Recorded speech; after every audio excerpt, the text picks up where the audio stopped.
A very warm welcome to all of you over a very profound platform that is Law Arts Academy. So, my dear aspirants and students, this is your teacher advocate Simala Dink. So, आज हमने international law का next video लाया है आप लोगों के लिए. I hope कि आपने पहला वीडियो जो है हमारा देखा होगा. और क्योंकि देखिए जो भी हम सीरीज स्टार्ट करते हैं उसमें आप जब तक कॉन्टिन्यूटी के बेसिस पे सारी वीडियोस नहीं देखेंगे वन बाय वन तब तक आपको समझ नहीं आने वाला. So without any sort of delay let's move on start कर देते हैं. अब हमने इसी के साथ में मैंने आपको बताया था पहले लास्ट टाइम से थोड़ा बहुत मैंने पढ़ाया था आपको. तो वो एक ग्लिम्प्स था, कहीं ना कहीं बैकड्रॉप था इंटरनेशनल लॉ एक्चुअली क्या है. थोड़ा बहुत अभी हम असली इसकी जो है मेन जो इसका डेफिनेशन उस पर नहीं आए हैं. अब हम कुछ वीडियोस में मेंशन करेंगे जो इंपॉर्टेंट आपकी डेफिनेशन है. और बच्चों को बहुत ज़्यादा प्रॉब्लम आती है कि डेफिनेशन एक तो मेमोराइज नहीं कर पाते, और दूसरा ये है कि जब अगर एमसीक्यू से रिलेटेड कोई पेपर आता है तो उसमें भी वो डेफिनेशंस को आइडेंटिफाई नहीं कर पाते कि पर्टिकुलर किस फिलोसफर की या किस पर्सन की ये डेफिनेशन है. तो यहाँ पे मैं आपके सामने ओपनहैम की डेफिनेशन लेके आया हूँ. आई होप कि आपको हर तरह के एग्जाम में हेल्प करेगा. सबसे पहले हम क्या करेंगे कि ओपनहैम की इस डेफिनेशन को ब्रेक करेंगे. ब्रेक मीन्स इंटरप्रेट करेंगे, क्योंकि उन्होंने क्या किया था, उन्होंने अपनी डेफिनेशन को पहले एक रिजिड वे में दिया था.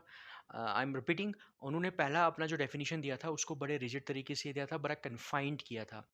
और उसके बाद जाके फिर जब वो थोड़ा एडिट हुआ, फर्दर दो पर्सन्स ने उसको एडिट किया उनके नाइन्थ जो एडिशन में, तो उन्होंने अपनी उस जो है उस डेफिनेशन जो है ओपनहैम की जो डेफिनेशन थी जो पहले उन्होंने दी थी उसको थोड़ा सा कहीं ना कहीं वाइड कर दिया, थोड़ा उसमें और चीज़ें ऐड कर दी. तो वो दो चीज़ें आपने ध्यान में रखनी है. ओके. सबसे पहले अगर हम स्टार्ट करें इंटरनेशनल लॉ की, तो इंटरनेशनल लॉ जो टर्म है आपने ध्यान में रखना है. There is a difference. बच्चे बहुत जगह पे काफ़ी कंफ्यूज होते हैं. फादर जो है फाउंडिंग फादर, वो हमने आगे पढ़ना है, वो जो है जेरेमी बेंथम नहीं है, वो कोई और है. और जो कॉइन जो किया था, जो कॉइंड किया था, जो टर्म एक्चुअली जो इस्तेमाल किया था, यहाँ पे मैं बताना चाहूँगा आप लोगों को कि सबसे पहले अगर हम बात करें यहाँ पे अ, जेरेमी बेंथम ने एक उनकी खुद की एक किताब थी, एक बुक थी. उस बुक का नाम था an introduction to the principles of morals and legislation. तो उस टाइम में आपने ध्यान में रखना है कि बहुत सारे बच्चे कभी-कभी जो है गलती भी करते हैं कि इवन कि अगर बुक में भी देखेंगे ना आप, तो बुक में भी वहाँ पे लिखा है 1789 कि भाई जेरेमी बेंथम ने जो टर्म इंटरनेशनल लॉ, जो इंटरनेशनल इस्तेमाल जो किया था इन्होंने, ये किस टाइम में किया था. सो बहुत सारे बच्चे 1789 लिख के आते हैं, या बहुत सारे बच्चे 70-80 लिख के आते हैं. तो अब क्वेश्चन ये राइज होता है कि एक्चुअल में क्या है. किताब में 70-80-89 लिखा हुआ है, बट एक्चुअल में जो है वो यूज किया था 70-80 में यूज किया था. इसमें ये इशू क्या है. इशू कुछ नहीं है. इशू ये है कि एक्चुअल में जो मोस्टली जो इनिशियल जो स्टार्ट था, ठीक है, जो आगे पब्लिश हुआ था 70-89 में, आपने वो डेट नहीं लिखना है. आपने डेट, क्योंकि अगर वो डेट वहां बताता है, अगर बुक के साथ बताता है, बुक के साथ इस बुक के साथ मेंशन करता है, तो आपने अगर वहां पे ये मेंशन नहीं किया है और 70-89 मेंशन किया, तो ऑब्वियस है कि आपने वहां पे 70-89 लिखना है. बट अगर बुक का नाम नहीं लिखा है, सीधा बताया है कि कब इस्तेमाल किया था और डेट्स आगे दी है, तो 70-89 अगर दिया भी होगा, पर आपने फिर भी 70-80 को टिक करना है. ओके, आई होप कि आपको समझ आ चुका हो. ओके. देखिए सबसे पहले इन्होंने क्या किया, इन्होंने इस टर्म को दिया, उसके बाद इसको थोड़ा सा वाइड कर दिया. सबसे पहले यहाँ पे मैं एक चीज समझाना चाहूंगा. यहाँ पे कुछ सेकंड्स का पॉज लूंगा. आप इसको प्लीज प्लीज प्लीज इसको नोट कर लें स्क्रीनशॉट से या जैसे भी. ओके. सो देखिए, सबसे पहले देखिए कि यहाँ पे आपने क्या करना है. हम यहाँ पे ब्रेक कर देंगे इनकी डेफिनेशन को. देखिए इन्होंने क्या किया. सबसे पहले इन्होंने ओपनहैम ने यहाँ पे कहा लॉ ऑफ नेशन. ठीक है, लॉ ऑफ नेशन आप बोले इसको, या इंटरनेशनल लॉ बोले. ठीक है. तो ये तो चलो ठीक है, ये जेरेमी बेंथम था. अब ओपनहैम की हमने डेफिनेशन करनी है. ठीक है. अब इन्होंने कहा कि ओपनहैम ने यहाँ पे अपने 8th एडिशन में इन्होंने ये चीज बताई थी. इन्होंने कहा कि लॉ ऑफ नेशंस और उसके बाद international law one and the same thing. ठीक है. इन्होंने कहा उसको क्या कंसीडर कहा, उन्होंने उन्होंने कहा कि वो क्या है एक्चुअली, कि जिस लॉ ऑफ नेशन को या इंटरनेशनल लॉ को हम कहते हैं वो एक्चुअली क्या है, एक बॉडी है. अब यहाँ पे इन्होंने बॉडी दिया है, इसका मतलब है इन्होंने एक फॉर्म बता दिया कि इंटरनेशनल लॉ एक फॉर्म है. ठीक है. हम सभी जानते हैं कि इंटरनेशनल लॉ को आप देख नहीं सकते. मतलब किस तरीके से देख नहीं सकते. आप बोलेंगे सर हम देख सकते हैं, क्यों नहीं, कंडक्ट के थ्रू हम देख सकते हैं. कंडक्ट के थ्रू आप देख सकते हो, बट मैं फिजिकल फॉर्म की बात कर रहा हूँ। तो फिजिकल फॉर्म में तो हमें तो कहीं नजर नहीं आता है। बट यहाँ पे अगर हम देखें कि ओपनहेम ने यहाँ पे जो मेंशन किया है, जो बॉडी बताया हुआ है, वो बॉडी उन्होंने कोई फिजिकल फॉर्म की बात नहीं की है। उन्होंने कहा है कि body that actually encompasses, that actually includes some very essential elements, or we can say some very significant attributes of international law। और वो क्या है, वही हमने इस डेफिनेशन में पढ़ना है। सबसे पहले इन्होंने दो चीजों का जिक्र किया। उन्होंने कस्टम को एक साइड से रखा और दूसरी साइड से ट्रिटी को रखा। ओपनहेम की डेफिनेशन अगर आपको अच्छे से समझना है, आपने ध्यान में रखना है कि ओपनहेम ने कहा कि एक बॉडी है। बॉडी का मतलब यहां पे ये आ गया कि इंक्लूड करता है। ठीक है, एक फॉर्म है, बिल्कुल है, फॉर्म है, बट फिजिकल चीज की तरह नहीं है। अब इसमें क्या चीजें इंक्लूड करते हैं, उन्होंने सिर्फ दो ही चीजें बताई है, एक कस्टम और एक ट्रिटी। कस्टम और ट्रिटी में हम आगे आएंगे जब हम फर्दर अपने टॉपिक्स को आगे और कंटिन्यू करेंगे, उसमें मैं डिटेल में कस्टम को भी पढ़ेंगे, हम ट्रिटी को भी। अभी थोड़ा सा मैं आपको बताऊंगा, ज्यादा डेप्थ में नहीं जाएंगे हम। मेरी कोशिश यहाँ पे यह है कि किसी तरह जो भी चाहे वो कोई भी किसी भी लेवल का एग्जाम दे रहा है, रिटन का डिस्क्रिप्टिव है, उसका एमसीक्यू है, बेस्ड है, वो इस डेफिनेशन को आसानी से मेमोराइज कर ले। देखिए, उन्होंने कहा कस्टम है। देखिए, आपने यहां पे एक चीज को ध्यान में रखना है, चाहे कस्टम हो चाहे ट्रिटी हो, इनमें एक चीज कॉमन होती है। इनमें क्या होता है, इनमें एक लीगल बाइंडिंग होती है और लीगल ऑब्लिगेशन होता है। अगर जब भी हम इंटरनेशनल लॉ की बात करते हैं, चाहे वो कस्टम हो चाहे वो ट्रिटी हो, इनमें लीगल बाइंडिंग होती है। और लीगल बाइंडिंग किनको किनके ऊपर ऑब्लिगेशन क्रिएट करती है, और लीगली किनको बाइंड करती है, जो कंसर्न स्टेट्स होंगी या कंसर्न पार्टीज कह सकते हो आप उस ट्रिटी के टुवर्ड्स, या कंसर्न स्टेट्स होंगी जो उस पर्टिकुलर कस्टम को फॉलो करती होंगी। ठीक है, सो आगे वही बताया है कि जिस तरह का भी वो डीलिंग आपस में करते हैं, चाहे अपने सिटीजन्स को लेकर वो डीलिंग करते हैं, चाहे वो ट्रेड को लेकर डीलिंग करते हैं, चाहे वो डिप्लोमेसी से रिलेटेड कोई इश्यूज है उसको, वॉर के टाइम में किसी भी तरह का कोई भी कंटीजेंसीज फ्यूचर में अगर होगी, या जैसे आज के टाइम में आपने सुना भी होगा एक्स्ट्राडिशन ट्रीटीज हैं, बाकी एक पर्टिकुलर कंट्री में एक पर्सन है, वो वहाँ क्राइम करता है और दूसरी कंट्री में चला जाता है, और अब यहाँ पे एक कॉम्प्लिकेशन क्रिएट हो जाता है। कॉम्प्लिकेशन क्या क्रिएट हो जाता है वहां पे, कॉम्प्लिकेटेड चीजें कैसे बनती हैं वहां पे, ऐसे बनती है कि अब क्राइम किया हुआ है उसने एक पर्टिकुलर जगह पे, और जो अभी जहां पे रिजाइड कर रहा है वहां पे, तो सपोज कीजिए एक कंट्री है ए, और वहां का कोई पर्सन है वो दूसरी कंट्री बी में चला जा रहा है, और ए कंट्री वहां बी कंट्री को, क्योंकि वो एरिया जो है बी को बिलोंग करता है, और वो बी को रिक्वेस्ट करती है कि ये पर्सन जो है यहाँ पे क्या है, इसने वायलेशन की हुई है, इसको हमने पनिश करना है, आप इसको हमें सौंप दीजिए। और वो बी कंट्री वहाँ क्या जो है अपना एक पक्ष रखेगी, वो ये रखेगी कि ये पर्सन हमारी कंट्री में कोई किसी तरह का कोई क्राइम नहीं करता है, हम आपको क्यों सौंपें। तो ये हम आगे पढ़ेंगे जब हम आने वाले टाइम में होगे फर्दर, और हमारा कंटिन्यू होगा उसमें हम डिटेल में पढ़ेंगे एक्स्ट्राडिशन क्या है या बाकी चीज़ें क्या है। आपने एक चीज़ को यहाँ पे ध्यान में रखना है, वो यहाँ पे ये है कि किसी भी तरह का दो कंट्रीज जब अपने म्युनिसिपल लॉ के बाहर जाके कोई एक्ट, कुछ सिचुएशन में पड़ते हैं, या कोई एक्ट उनको परफॉर्म करना पड़ता है डेवलपमेंट से रिलेटेड या किसी भी तरीके से रिलेटेड या फॉरेन पॉलिसी से रिलेटेड कोई भी चीज़, उस टाइम उसी को हम कहीं ना कहीं इंटरकोर्स कहते हैं, इंटरकोर्स में उसको इंक्लूड करते हैं। सो ये कहता है कि इसका मतलब है कि वो दो कंट्रीज हैं, तीन कंट्रीज हैं, जितनी भी कंट्रीज है वो आपस में कैसे डील करेंगी, कम्युनिकेट कैसे करेंगी, तो वो डिपेंड करता है उनके पर्टिकुलर कस्टम जिसको वो फॉलो कर रहे होंगे, ट्रीटी जो उन्होंने कंक्लूड की होगी, और वो दो चीजें कस्टम और ट्रीटी उनके बीच में एक लीगल ऑब्लिगेशन क्रिएट करेगा। वही ओपेनहेम यहाँ पे कहने की कोशिश कर रहे हैं। ओके, बहुत सिंपल है, कोई ज्यादा कॉम्प्लिकेटेड नहीं है। इसको दो तीन बार पढ़िए, आपको ये दूसरे पॉलिटिकल फिलोसफर्स के हैं या जो भी पर्सन है उनकी डेफिनेशन से आपको जो है, या हम इनको जूरिस्ट कहें या जो भी आप, जो भी अपना अपना एक कंट्रीब्यूशन इन्होंने किसी भी डेफिनेशन में दिया है, चाहे वो डेमोक्रेसी की डेफिनेशन हो, चाहे सोशोलॉजी की हो, जूरिस्प्रूडेंस की हो, जिसकी भी डेफिनेशन हो, तो जब आप इसको अच्छे से एक दो बार पढ़ेंगे, अंडरस्टैंड करेंगे कि दो ही चीज़ें हैं, कस्टम और ट्रीटी है, इसने बताया हुआ है जो उनके मतलब कस्टम है, ओपेनहेम और ट्रीटी की बात करता है तो हमें पता है, और लीगल ऑब्लिगेशन बनाता है, बाइंडिंग करता है, और उनके इंटरकोर्स के टाइम के जो उनका डीलिंग आपस में रहता है, तो सिंपल सी बात है, आपको समझ आ जाएगा, आइडेंटिफाई कर लेंगे कि ओपन हमने बताया। एट्थ एडिशन अपने याद रखना है। नेक्स्ट आ गया, थोड़ा ब्रेक कर दिया, ब्रेक क्या किया, आगे जाके ये दो महापुरुष थे, तो इन दो महापुरुषों ने क्या कर दिया, इन्होंने आगे एडिट किया, 9th एडिशन आपने याद रखना है, तो इनके इस डेफिनेशन को थोड़ा वाइड कर दिया। इन्होंने क्या इंक्लूड कर दिया, यही तो चीज रखी, कहा ठीक है इस चीज से हम एग्री करते हैं, ये वाला जो है इसको हम मानते हैं, एग्री करते हैं, बट सिर्फ यहां पे, क्योंकि यहां पे जो बात किसकी की जा रही है, यहां पे स्टेट्स की बात की जा रही है, ठीक है।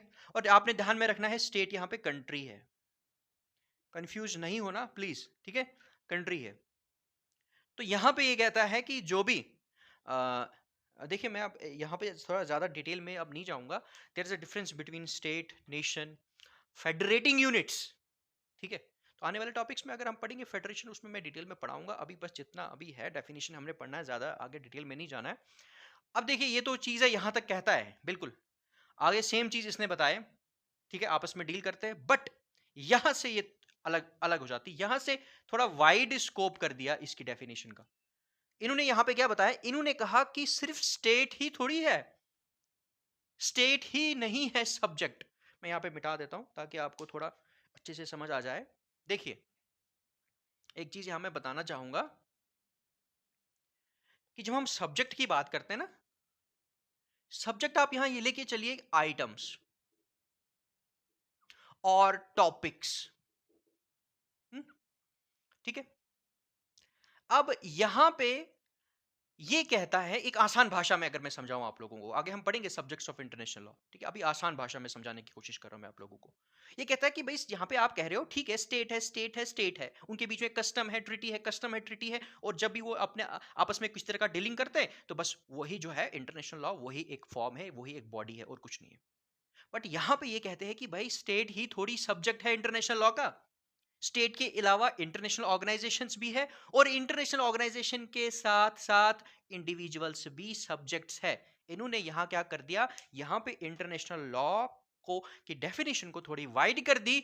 इन्होंने पहले सिर्फ स्टेट तक ही कन्फाइंड था पहले वाले डेफिनेशन में, आगे इन्होंने इंक्लूड कर दिया भाई स्टेट तो है ही, इंटरनेशनल ऑर्गेनाइजेशंस भी है, इंडिविजुअल्स भी है। क्यों इंडिविजुअल्स कैसे है, इंटरनेशनल ऑर्गेनाइजेशंस हम आगे पढ़ेंगे, और हमें भी पता है जैसे बहुत सारी इंटरनेशनल ऑर्गेनाइजेशंस है, वो भी सब्जेक्ट मैटर है किसका, इंटरनेशनल लॉ का, बिल्कुल ठीक है। ये तो एक इंप्लाइड सी बात है, मैं समझ, बट इंडिविजुअल्स कैसे हैं, देखिए मैं आपको एक चीज समझाता हूँ, सब्जेक्ट कब को समझाऊंगा मैं आपको। आपने एक चीज सुनी होगी कि किसी कंट्री में जो पहले पहले किंग होते थे, तो किंग जो है अपने लोगों को सब्जेक्ट्स कहते थे। आज जो अगर हम डेमोक्रेटिक कंट्रीज है, तो वहां पे सब्जेक्ट्स का नाम नहीं लिया जाता है ज्यादा, आम इंसान तो लेता है, क्योंकि सब्जेक्ट्स के पास राइट्स कम होते हैं और सिटीजन्स के पास राइट्स ज्यादा होते हैं, ठीक है। तो अब मैं अगर ये ले लूं कि किसी कंट्री में कोई किंग है, तो वो अपने उन लोगों को, उन उस पॉपुलेशन को जिसके जिसके ऊपर वो जो गवर्न कर रहा है, जिनको वो गवर्न कर रहा है, जिनके ऊपर वो रूल कर रहा है, और वो जो अपना एलिजेंस उस किंग के टुवर्ड्स रखते हैं, या जो भी पर्सन है, रूलर है कोई भी, वो सब्जेक्ट्स है उसके। और वो सब्जेक्ट्स जो है, वो उन सब्जेक्ट्स को राइट्स भी देता है, और राइट के साथ साथ ड्यूटी भी, क्योंकि हमें पता है कि दिमाग में आपने एक चीज को रखना है हमेशा, जब भी राइट की बात आएगी, राइट के साथ ड्यूटी अटैच होगा ही होगा, right and duties go side by side, ठीक है। तो यहां पे कहने की जो है कोशिश ओपेनहैम जो है, या अगर मैं आपको इसकी डेफिनेशन को समझाने की कोशिश करूं, तो यहाँ पे एक सिंपल सी बात निकलती है, वो ये निकलती है कि इंडिविजुअल्स जो है वो भी सब्जेक्ट्स है किसके, इंटरनेशनल लॉ के। स्टेट तो है ही है, पहले डेफिनेशन में वो कहता है, इंटरनेशनल ऑर्गेनाइजेशंस भी है, बिल्कुल ठीक है। और इंटरनेशनल ऑर्गेनाइजेशन जब है, तो इंडिविजुअल्स भी है, क्यों, क्योंकि वो कहता है कि इंटरनेशनल लॉ कि सब्जेक्ट में इंडिविजुअल इसलिए आते हैं क्योंकि वो जैसे यहाँ पे लिखा हुआ है कि individuals may be subjects of rights conferred and duties imposed by international law, जो उनको राइट्स मिल रहे हैं, और साथ साथ इंटरनेशनल लॉ के जरिए के थ्रू उनके ऊपर ड्यूटीज भी इंपोज कर रहा है। तो इसका मतलब ये है कि वही मैंने कहा कि जब भी, देखिए मैंने वही कहा कि मतलब सब्जेक्ट का मतलब यहाँ पे ये आ गया, सिंपल सी बात है, जो मैंने अब एक एग्जांपल आपको समझाई, ठीक है। उस एग्जांपल में ये मैंने कोशिश की आपको समझाने की कि जब सब्जेक्ट की बात आती है, तो राइट अगर किंग दे रहा है उनको थोड़े बहुत, ठीक है, तो राइट के साथ ड्यूटी भी आएगा, ठीक है। तो वो किंग के सब्जेक्ट्स हो गए। तो अब कहने का मेरा मतलब ये है कि वो किंग के टॉपिक्स हो गए, किंग के आइटम्स हो गए, जिनके ऊपर किंग जो है अपना रूल शो करेगा। क्योंकि अगर सब्जेक्ट्स ही नहीं होंगे, तो किंग किंग किसको राइट देगा, और उन राइट्स के ऊपर ड्यूटीज कौन लगाएगा, और किंग किसके ऊपर गवर्न करेगा, रूल किसके ऊपर करेगा। तो सब्जेक्ट्स का मतलब यहाँ पे एक आम भाषा में आप ले ले आइटम्स सब्जेक्ट्स, जो उसका स्कोप बताते हैं कि इंटरनेशनल लॉ एक्चुअली किससे कन्फाइंड है, कि इसका स्कोप किस में आता है। सो सब्जेक्ट्स जो है वो इंटरनेशनल लॉ के स्कोप को कुछ हद तक जो है वो डिफाइन करते हैं। तो इसीलिए यहाँ पे ये मैं डिटेल में पढ़ाऊंगा सब्जेक्ट्स, अभी एक सिंपल वे में आपको समझाने की कोशिश कर रहा हूँ कि सिंपल सा है कि ओपनहैम की पहला डेफिनेशन जो है काफी रिजिड है, आगे जाके थोड़ा फ्लेक्सिबल हो जाता है। कि सिंपल सी बात है, पहले में वो कहता है कि भाई एक फॉर्म है, एक बॉडी है, फॉर्म है, और फॉर्म मतलब बॉडी मतलब जो इंक्लूड करता है, इनकम्पास करता है किसको, दो चीजों को, कस्टम और ट्रीटी को। और कस्टम और ट्रीटी जो है वो क्या है, वो कस्टम और ट्रीटी जो है हम आगे पढ़ेंगे, ये हम पढ़ेंगे सोर्सेज ऑफ इंटरनेशनल लॉ में। ठीक है, अब सोर्सेज ऑफ इंटरनेशनल लॉ है वो तो ठीक है, ये चीजें आ गई, ये दिमाग में आपको समझ आ गई। ठीक है, तो कहता है कि वो सोर्सेज ऑफ इंटरनेशनल लॉ जो है, जो कस्टम और ट्रीटीज है, जो ओपेनहेम की पहली डेफिनेशन में वो मेंशन करता है, वो कहता है कि जब भी स्टेट्स आपस में, कंट्रीज आपस में किसी तरह का भी, कोई भी सिचुएशन में किसी तरह का डीलिंग करते हैं, ठीक है, और ये चीज आपने ध्यान में रखनी है, कस्टम और जो ट्रीटीज वो उनके आपस में होंगी, जो कंक्लूड होंगी, या जो कस्टम को वो फॉलो करते होंगे, वो उनके ऊपर एक लीगल ऑब्लिगेशन क्रिएट करता है, because there is a difference between usage and custom. ठीक है, एक लीगल ऑब्लिगेशन जो है, यूसेज जो है कहीं ना कहीं नहीं रखता है, कि वो प्रैक्टिस जो एक कंट्री करती है जरूरी नहीं है दूसरी कंट्री भी वही प्रैक्टिस करे, अगर करती है, मगर फिर भी जब तक उनके बीच में एक लीगल ऑब्लिगेशन या बाइंडिंग फोर्स नहीं बनाता है वो पर्टिकुलर कस्टम या वो पर्टिकुलर प्रैक्टिस, तब तक वो कस्टम की जो है फॉर्म नहीं लेता है। वो हम आगे डिटेल में पढ़ेंगे, अभी आपने उतना डेप्थ में नहीं जाना है। सिंपल सा बात है, ट्रीटी एंड कस्टम्स ये एक लीगल फोर्स और लीगल बाइंडिंग उनको बनाती है उन कंट्रीज को। ठीक है, या जो पार्टीज होंगी उस ट्रीटी के टुवर्ड्स, या वो कंट्रीज जो उस पर्टिकुलर कस्टम को फॉलो कर रही होगी, प्रैक्टिस कर रही होंगी। तो सिंपल से उसने डेफिनेशन दे दी, बट यहाँ पे उसने वही कहा कि स्टेट ही, उसने कहा कि सब्जेक्ट तो एक ही रहेगा भाई, स्टेट ही है पहला डेफिनेशन में। दूसरे डेफिनेशन में कहता है कि भाई ठीक है, मानते हैं हम, पहले वाली आपकी इससे एग्री करते हैं, ये चीजें हम मेंशन की, आगे जाके बट लगा दिया उसने। ठीक है, बट में क्या चीज मेंशन कर दी, कहा भाई सिर्फ स्टेट ही थोड़ी इसका सब्जेक्ट है, स्टेट ही थोड़ी इसका आइटम है, स्टेट ही थोड़ी इसका टॉपिक है इंटरनेशनल लॉ का, स्टेट में, स्टेट के साथ साथ और भी है, लाइक इंटरनेशनल ऑर्गेनाइजेशंस और इंडिविजुअल्स। इंडिविजुअल्स मैंने आपको बता दिया, इंडिविजुअल्स बिल्कुल, क्योंकि जब इंडिविजुअल्स होंगे उनको राइट्स देने होंगे, वो राइट्स ऑब्टेन करेंगे।